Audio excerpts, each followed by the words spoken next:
I've had a good time. About this gent Carson, I tell you again that I never killed him. But that don't matter. You've got me squeezed for it, and I might as well die for a job that I didn't do as for one that I did. My pipe is filled to the lip, and I'm ready to smoke it, if you hold a match. That's all I have to say. I never played no favorites, and I never asked for no partners but one. And he's turned straight, the fool. As for the rest of you, you can all go to the devil. I've lived my life. I've liked the taste of it. That's all I have to say. Turn me off, and be damned to you. That was the death speech that he would make. He had framed and reframed it, and he could not find a word that he wanted to change. It was the truth from first to last, because really he had not killed Carson. All of the rest was true, also, particularly that he had no partner except one. Ah, if that one had stayed with him, he never would have come to grief. If the magic hands of that helper had been working beside him, he could have laughed at all the power of the law, he was sure. Even now he had aimed through the pass and toward the house of that partner, as a drowning man aims for the bit of floating wreckage. As he went on, he pondered in his mind the reception he would get. To that old partner, he had not been entirely true. He had cheated his friend. When the years have passed, however, we're likely to forget the bitter and remember the sweet. And Larry Burns fervently prayed that it might be so now. He eased himself a little forward in the saddle. The ache of his legs above the knees, along the inner muscles of the thighs, was a thing not to be uttered in words. It could only be expressed by groans and curses. The back of his neck ached as though someone had been beating it with a club. He thought that aching might come from the nodding of his head. A dozen times in the last 12 hours he had found himself nodding. Sometimes he felt that his head would jerk off, or that the stroke of his chin would fracture a rib. His chin was bruised with the pounding. It was sore to the touch. So he eased himself forward in the saddle. It was not really ease that he found. It was only a change of pain. At that change he grinned and felt with his smile no familiar furrowing of his cheeks. They had been sleek, fat cheeks when he had left the jail, but they were drawn hard now. He could guess that he had lost, say, 20 pounds during these 2 days of punishment. If he had been that much lighter from the start, who could say that the posse ever would have managed to hang to his heels so closely? Aye, if only he had kept himself in training in the jail.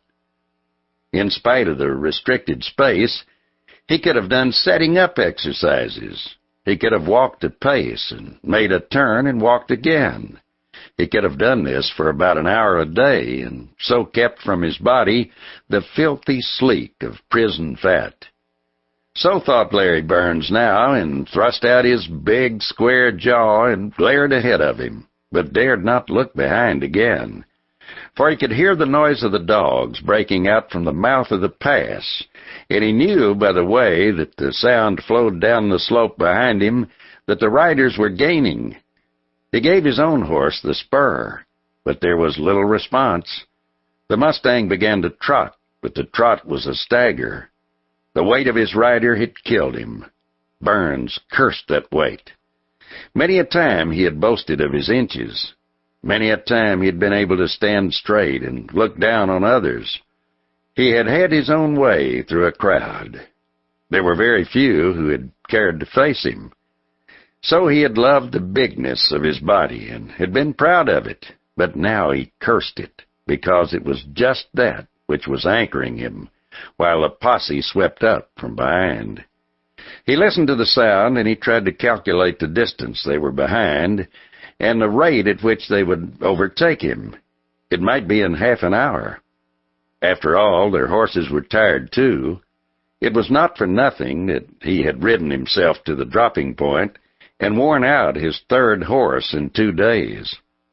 They would talk about this, the newspapers. They would make a great thing, not of him for the heroism of his fight, but of the marshal for the terrible resolution of his pursuit. That's what they would find to praise, the marshal. Once more the soul of the fugitive rose in a mighty dread and a mighty hatred for that pale, thin face, the color of dust. He felt that he would be willing to die, that he would gladly die, if only he could remove the honor of his death from the head of the marshal. If only he could manage to thwart that famous manhunter, it would fill his cup. Now, as the trail wound and lifted to the wave of a green hill, he saw before him his chance. It was a small house, painted white, with a red roof, and it was not large, not imposing. Behind it was a little barn that was not there when he last saw the layout. And behind the barn there was a tangle of corral fencing. That tangle had grown, too. The place was enlarging, prospering. One did not enlarge corrals without a reason. He thought of that prosperity as he saw the white of the house winking through the silver shimmer of the poplar trees that surrounded it. Prosperity, to Larry Burns, always had meant the wealth that succeeds a good haul. But it meant something else in this case.